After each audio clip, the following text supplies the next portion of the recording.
GM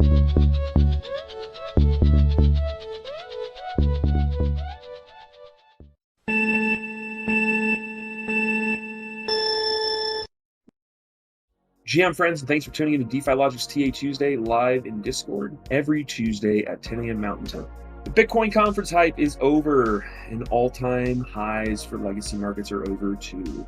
Today, we'll review charts for Bitcoin, ETH, Solana, Ondo, and for legacy markets, S&P 500, Dow Jones, Dollar Index, NASDAQ, gold, 10-year bonds, and with that, over to GForce. Hey, thanks, Pepe. Yes, Pepe said all-time highs for legacy markets are over, but let's look at Bitcoin first, and the conference hype is over as well. If you look, it broke 70,000 on Monday, which is yesterday. So basically what's happening, and it went to 70,091. So you can look here that the markets have popped up, at least Bitcoin has popped up since the middle of July. Went up this upper 2x band and hit this resistance, which was a recent high back here in June 12th. So the resistance was 68,263. It pulled back to this long time level I've had of 65,500. It's been all the way since March. If you look all the way back on my chart, I've had that since, actually February 20th. So even further back. So it bounced off of that. That was right before the Bitcoin conference, which was this last weekend. Popped back up. The important thing is it never closed above the 68,263. So now it's pulling back down. So that's important. It doesn't know if it's going to get to higher highs, and that's why we're talking about the hype is over. I know there's a lot of things on my chart. This is a daily chart, by the way. I consider daily charts the king of all charts, no matter what the underlying asset is. So what I'm looking now is it forming an M formation right here? So this would be the midpoint of the M formation, and which is right around that 65,500 level. So if it comes up, it hits the first part of the M, top of the M right here, come back down, we've definitely formed a double top. So the question now, is it going to go down past that 65,500 level again, which is the midpoint? Okay, I don't know yet. We don't know yet. It tends to be that way, but looking at the chart itself, though, the standard deviation line is moving up. This is the black line. The lower 2x band's moving up. Everything's moving up. So it could pop back up and maybe just go between this channel of 68,263 as a top and the support level of 65,500. So the next couple days or this week will be interesting to see what it does. It will probably give us a little bit of indication today and tomorrow. So moving on to ETH.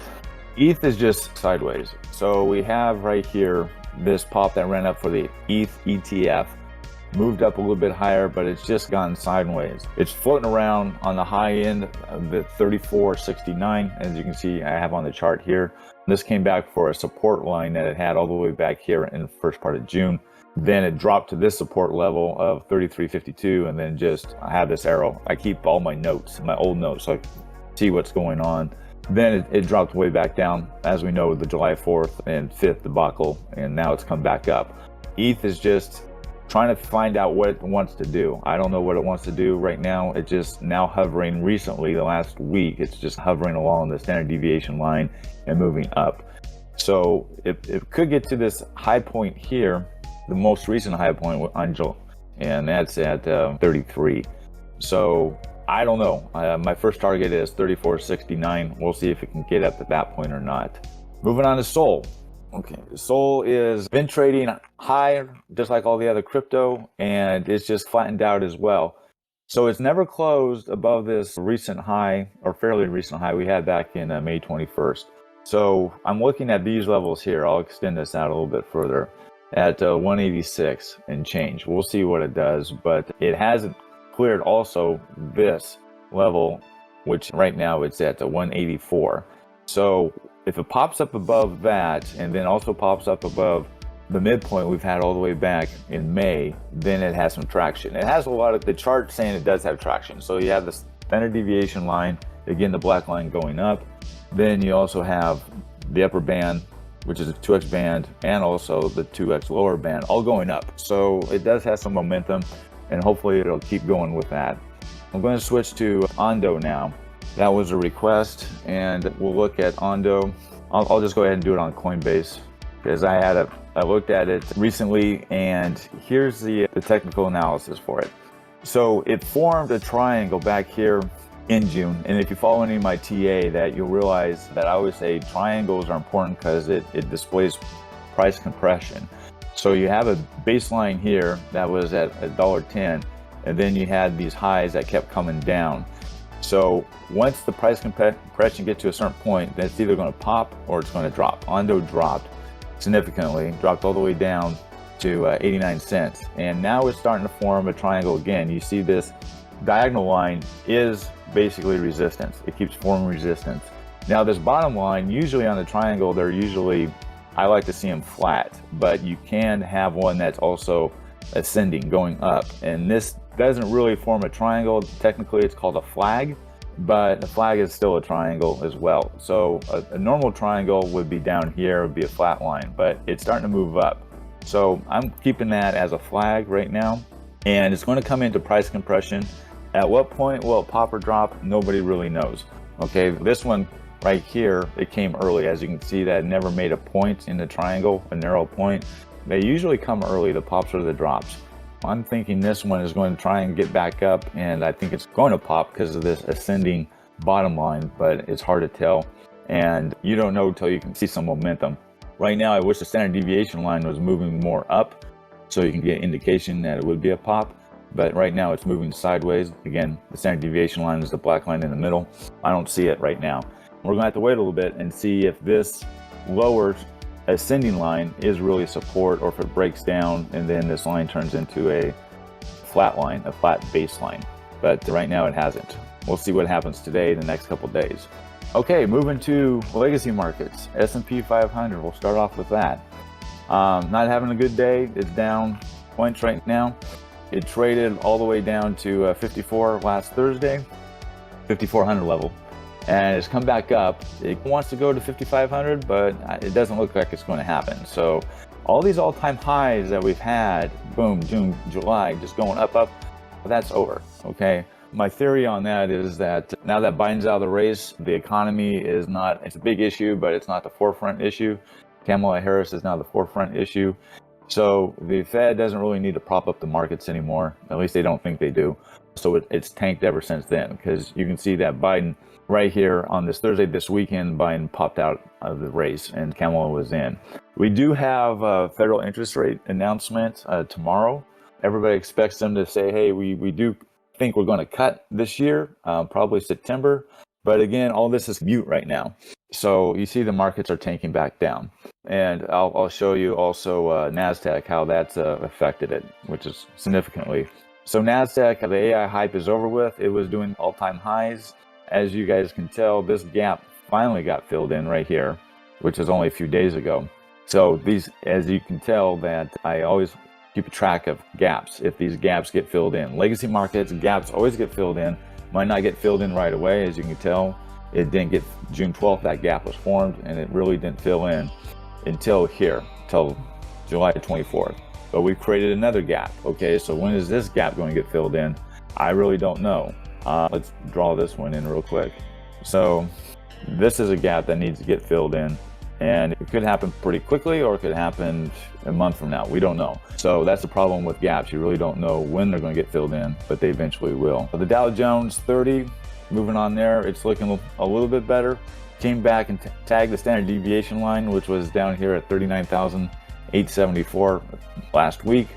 And then it's popped back up since. This 40,000 level is an important psychological level, but I'll extend it out here, but it's not that important. It's not as important as the standard deviation line. The standard deviation line, as you can see, is moving up. It tagged in and popped back up. So technical analysis, this is extremes right here. This is the upper blue line is the 3x band. So for the market to get way above it, which the Dow did, it's definitely going to pull back. Okay, so you can see it closed here on July 16th at the 3x band, closed again the next day on the 17th at the 3x band, and then it's dropped back ever since. So those bands are important. You know that it's going to pop back down, which it popped all the way back down to the standard deviation line. Again, that's the middle black line, and then boom, back up again it goes. Moving on to dollar index, isn't doing a whole lot, but it's starting to come back up.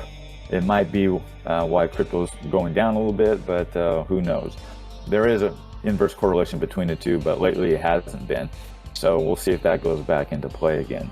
So right now we went below the lower 2x band significantly down to 103.69, and then we've come back up to the standard deviation line. So again, standard deviation lines are important, the middle black line. I think after the rate announcement, whether they pause or they're going to cut rates, the dollar will move at that point in time. Nvidia, I'll show you guys, I've been posting that over 3 weeks ago, basically for first part of July, right at this point when it started hanging around the standard deviation line, actually further back, sorry, at this point that it's over, the hype is over. And you can see today that the AI hype is definitely over. Nvidia is retracing, and we have a gap all the way back here.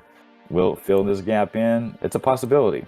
So that would be, fill it in, would be down to 96.74. So I think that gap will get filled in, and it might take a little bit of time to work that low, but I think it will get filled in. Moving on now to the US 10-year yield. Again, the Federal Reserve is going to make their announcement tomorrow. You can see that it's dropped, and it looks like it's forming a double bottom right here, down at 4.15%. The 10-year bond yield is all in percentages, not in dollar prices. The chart's a little bit different on the scale, so it's all percentage based. So I have here, are we going to form a W? It looks like we might be forming a W. Back here on July 2nd, it's dropped, hit a bottom right down here again at 4.158%. Came back up to the standard deviation line. Seems like everything's floating around standard deviation lines in all markets this last couple of weeks. Then it's come back down. I think it's going to form a double bottom again, and then, but will it form a W? It might. So this would be right here, the midpoint of the W. If it comes back up above that point, which is 4.28%, then interest rates are going to climb up. I'm hesitant of that for two reasons. On a technical basis, the standard deviation line is moving back down again, and then also would not be an interest for the Federal Reserve to raise interest rates. So I'm a little bit skeptical of this. This W will actually come into play and actually form on the chart, but it's a possibility. That's why I have a question mark right there. It's on watch just to see what it's going to do. All right, last but not least is gold, and the gold is lagging. It's below 2,400, dropped way below the standard deviation line, which was at that day, which was 2388, still below 2,400. It's slowly climbing back up. So everybody wants gold to get higher. Everybody thinks it will get higher, and it's a strong possibility because you have this standard deviation line keeps moving up, but the band, this upper 2x band and the lower 2x band are narrowing. Even though the lower band is still moving up, the upper 2x band right here, the blue line, is coming in and moving lower. I'm a little bit skeptical. They'll probably hit 2,400 again, but will it stay above it? I don't know. I think we're talking a lot more sideways action at this point. Okay, so hopefully you guys got some good insights on that. That's all I have for today. I'll turn it over to Pepe. Thanks, John. That's it for this week. Join our server for daily charts, discussions, alpha, and more. We'll see you next week at 10 a.m. Mountain Time in the server or for the recording on YouTube. GM friends. Join us next week in Discord for TA Tuesday at DeFi-Logic.com.